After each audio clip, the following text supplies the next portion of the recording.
S24에 대해서 기대한 사람이 거의 없었어요. 생각보다 이게 뭐 통번역 너무 빠르고요. 삼성이 되게 스마트했던 것 같아요. 왜 그러냐면 그 가우스가 아니라 구글 제미나이예요. 애플은 자체 OS고 중국의 샤오미, 오포, 비보 다 썼는데 이제는 할 안드로이드 쪽으로 다 가는 분위기면 서로 순망치안이죠. 이제는 삼성이라도 꼭 잡고 잘해줘야죠.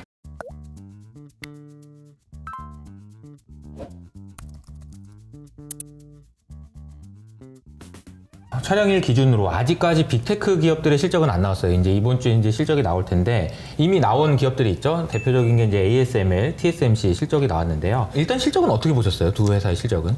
실적은 괜찮게 나왔어요. 되게 잘 나왔죠. 네, 그죠? 잘 나왔습니다. 네. 잘 나왔고 사실 13일 동안 연속 빠지면서 이제 뭐 조정 받았다가 약간 그래도 반등 준 게 TSMC가 큰 역할을 하지 않았나 생각이 들어요. 그래서 보통 우리가 무어의 법칙이라고 하죠. 그러니까 이제 계속해서 더 이제 좋은 성능을 네네. 가져간다라는 법칙이 이제 끝나는 거 아닌가라는 얘기하면서 월간 하신에서도 ASML 무용론 뭐 이런 얘기가 나온다라는 그런 얘기까지 나왔었는데 네네. 그리고 이제 이게 아니고 이제 후공정이 너무 중요해. 그래서 네네. 어드밴스 패키징 이랬는데 이게 또 다시 이쪽으로 가는 분위기가 네. 이런 거 보면 그냥 왔다 갔다 하는 것 같기도 맞습니다. 하고요. 제가 그때도 이런 이야기를 했어요. 이게 선단공정하고 어드밴스드 패키징은 자전거 두 바퀴다. 그래서 이제 이게 뭐 이제 선단공정 필요 없고 다 어드밴스드 패키징으로 커버할 수 있다고 막 이런 분위기였거든요, 그때는. 근데 그거 아니다라고 과하다, 했는데, 과하다. 네, 과하다. 네, 그랬는데 결국은 다시 또 이게 균형점으로 온 것 같고요. 그래서 지금 다시 선단공정에 대한 또 관심이 좀 높아지고 있는 것 같습니다.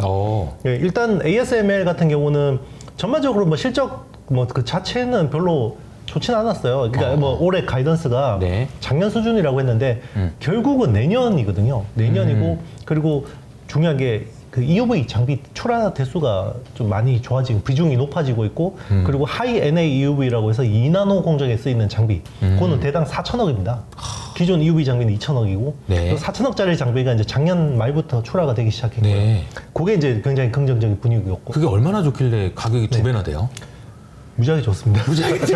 하이 NA EUV라고 하이 NA EUV. 누메리컬 어퍼처라고 해서요. 이게 아니 EUV 자체도 E가 그 익스트림 아니에요? 맞습니다. 익스트림 울트라가 아니고 익스트림 울트라잖아. 네네, 근데 또 맞습니다. 여기다 하이를 붙여가지고. 네네, 맞습니다. 네, 얼마나 좋은 거야. 하여튼 뭐 광량을 늘려가지고 훨씬 또 뭐 효율적으로 한 건데 네. 그 장비가 이제 나가기 시작했고 이제 올해도 출하가 될 거예요. 그래서 그러면 이거를 쓰는 쪽은 결국 또 TSMC가 또 선단공정 3나노, 2나노에 대한 이야기를 굉장히 긍정적으로 이야기했고요. 그러면 여기 또 관련된 밸류 체인들이 또 좋아질 수밖에 없죠. 그러네요. 네. 그리고 그게 이제 최근 어떤 주가 흐름 분위기로 나타났고요. 네. 그리고 이제 TSMC가 이제 캐펙스 이야기를 했어요. 캐펙스에서 저는 어드밴스드 패키징의 그러니까 후공정 캐펙스가 TSMC한테서 두 자릿수 이상 나온 건 좀 거의 처음 본 것 같은데. 아, 네. 10% 이상, 그러니까 많게는 10% 중반 수준까지 어드밴스드 패키징 쪽으로 할 거라고 했고 이게 대부분 지금 그 엔비디아 칩의 쇼티지의 원인이 되고 있는 코어스,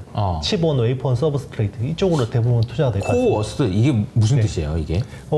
그 보면 우리 HBM이라는 그 칩을 어디에 쓰냐면 네. 엔비디아 GPU라는 프로세서하고 HBM을 실리콘 인터포저 위에다가 2.5D 구조로 만들거든요. 제가 그래서 항상 여의도 IFC 몰 맞습니다. 한쪽은 오피스, 한쪽은 호텔인데 지하로 연결되어 있는 요 구조를 이야기합니다. 요게 코어스라는 걸로 패키징을 해야 되는데 요게 너무 부족해요. 그래서 이게 작년 초만 해도 월 17K 정도밖에 안 됐어요. 그래서 네. 아무리 쥐어짜도 17,000장 정도밖에 못 만드는 캐파였는데 요것 때문에 엔비디아 칩이 안 나가는 거죠. 아하. 그래서 계속해서 투자를 늘려서 최근에는 요게 한 40K까지 올라온 것 같아요. 그래서 월 4만 장까지 되는 것 같은데 그래도 쇼티지 있거든요. 이걸 올해 2배 늘리겠다고 했어요. 그러면 월 8만 장이죠.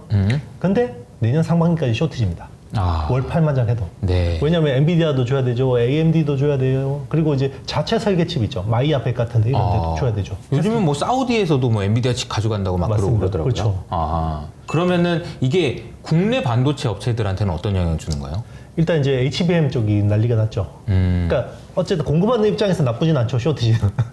근데 이제 그동안에는 이 AI 반도체 칩의 쇼티지의 원인은 TSMC의 코어스가 쇼티지의 원인이었는데 이게 점진적으로 HBM 때문에 생산을 못할 가능성이 높다. HBM이 지금 올해 삼성전자가 2.5배, 그러니까 작년 대비해서 2.5배 투자하기로 했고 SK 하이닉스가 2배 투자하기로 했거든요. 네.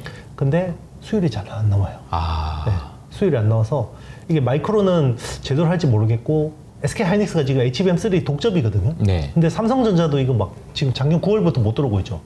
그래서 이것도 걱정인데 삼성전자가 생산을 하더라도 이 수율이 제대로 나올까? 이거에 대한 걱정이 있는 거죠.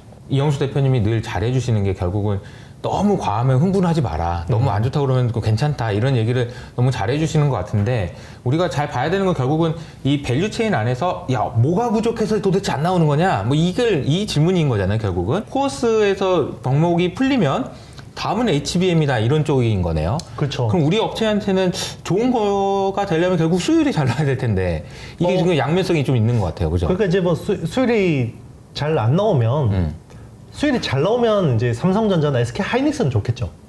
그쵸, 수율이 그쵸. 안 나오면 다 좋은 거네요. 버려야 되잖아요. 생산하는 거 많이 버려야 되니까. 아하. 그러면 이제 부품이나 장비를 대는 업체는 나쁘지 않을 수도 있습니다. 아하. 수율이 안 나오면 케미컬이나 오히려 네 그렇죠. 계속 뭐 만드는데 어쨌든 들어가는 만드는데 거니까. 수율이 안 나오는데 이제 쓰는 업체 입장에서는 약간 B급만 돼도 가져가서 쓰려고 할 거거든요. 아하. 왜냐면 만들면 팔리니까. 이게 뭐 주가적으로 나쁠까 이런 생각이 좀 듭니다. 수율이 안 그러면 나오는 게. HBM의 쇼티지가 더 심해질 수도 있겠네요. 그러면 이게 충분히 그럴 이쪽에서는 가능성이 있어요. 작년에 보는 뷰는 이게 서버 AI 쪽은 많이 해먹었으니까 이제 온 디바이스 AI 쪽으로 분위기가 가고 이게 또 모빌리티 혁명 쪽으로 가지 않을까라고 했는데 HBM이 올해도 안 죽고 그러니까 이제 뭐 진짜 2차 전지 양극재처럼 이게 네. 또 죽지 않아 이럴 수도 있겠어요. 분위기가. 그렇군요. 네. HBM에 대한 관심이 계속 필요할 것 같다는 네네, 생각을 맞습니다. 좀 하게 되는 그런 이제 시장 분위기라는 걸 말씀해 주신 것 같고요. 네네. 그럼에도 여전히 우리가 이제 봐야 되는 거는 온 디바이스. 네네. 이게 다음인 거죠. 네네. AI가 저 컴퓨터 안에서 있는 게 아니고 밖으로 나와서 디바이스 안으로. 그러니까 가장 대표적인 게 S24가 네네, 될 것 맞습니다. 같고요. 그렇습니다. 분위기가 나쁘지 않은 것 같아요, S24. 네네. 좀 어떻게 보셨어요, S24는? 기대를 안 하고 보니까 생각보다 잘 나온 것 같아요. 그러니까요. 네. 그리고 사실 제 주변에도 S24에 대해서 기대한 사람이 거의 없었어요. 근데 생각보다 이게 뭐 통번역 그러니까요. 그런 게 너무 빠르고요. 그리고 이제 그 서클 투 서치 있죠. 이게 네네. 동그라미 그림에 이제 그림에 있는 거 네네네. 이거 검색해서 알려주는 거. 이것도 되게 좋았던 것 같아요. 그러니까 삼성이 되게 스마트했던 것 같아요. 왜 그러냐면 그 가우스가 아니라 그게 구글 제미나이예요. 그러니까 저희는 당연히 S24는 가우스만 채택될 거라고 생각했는데 네. 멀티 AI를 채택한 거예요. 아하. 삼성이. 그래서 좋은 기능 있는 것들을 다 가져와서 일단은 쓴 거죠. 우리 자사 제품만 고집하지 않고 되게 스마트했다고 생각합니다. 그게 어쨌든 팔려야 되니까 맞습니다. 팔려야 되는 거니까. 그렇죠. 근데 저는 이게 구글의 제미나이를 썼다라는 것을 이게 네. 조금 이제 확장해서 생각을 해보면 이런 생각도 할 수 있지 않을까요? 이제 구글이 왜 삼성을 도와줄까? 그러니까 마이크로소프트하고 지금 대결 구도로 봤을 때 구글이 어쨌든 AI에서 약간 밀리는 분위기니 여기서 이제 핸드폰도 안 팔려버리면 이제 난리다 이렇게 해서 도와준 것도 있지 않을까요?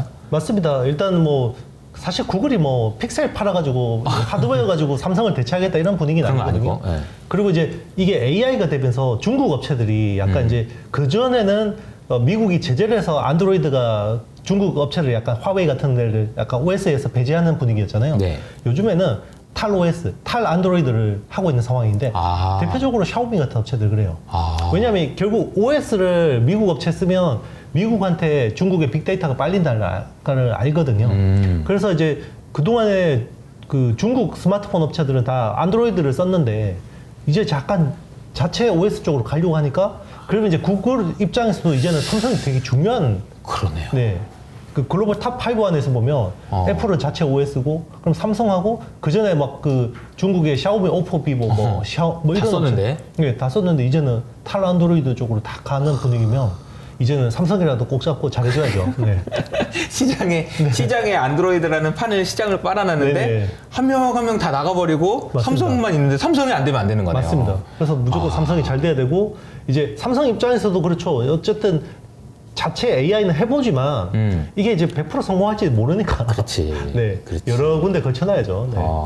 그러니까 모르긴 몰라도 삼성이 이번에 구글의 제미나이를 접목시킬 때 아주 불리한 조건은 아니었을 수도 있겠다는 생각. 이런 게 경쟁 구도라면 이거 우리 없으면 장사 그 시장 텅텅 비는 거 아니에요? 이렇게 될 수도 있겠다라는 생각 드네요. 서로 순망치안이죠. 네. 순망치 아니죠. 네.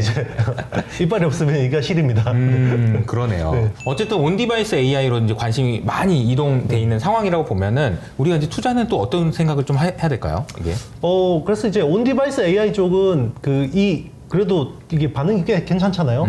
삼성이 갤럭시 S24 할 때는 약간 확신이 부족했던 것 같아요. 그래서 하드웨어 업그레이드가 별로 없었어요. 그래서 D램 같은 경우는 거의 전작하고 비슷한 수준이었는데 요게 이제 약간 배팅할 수 있는 분위기가 되는 것 같아요. 아하. 그래서 배팅한다 그러면 결국 AP를 고도화해야 되고 D램을 더 써야 돼요. 네. 그래서 지금 뭐 구글 제미나이 같은 경우는 매개 변수가 적게는 18억 개, 많게는 32억 5천만 개 정도 되거든요.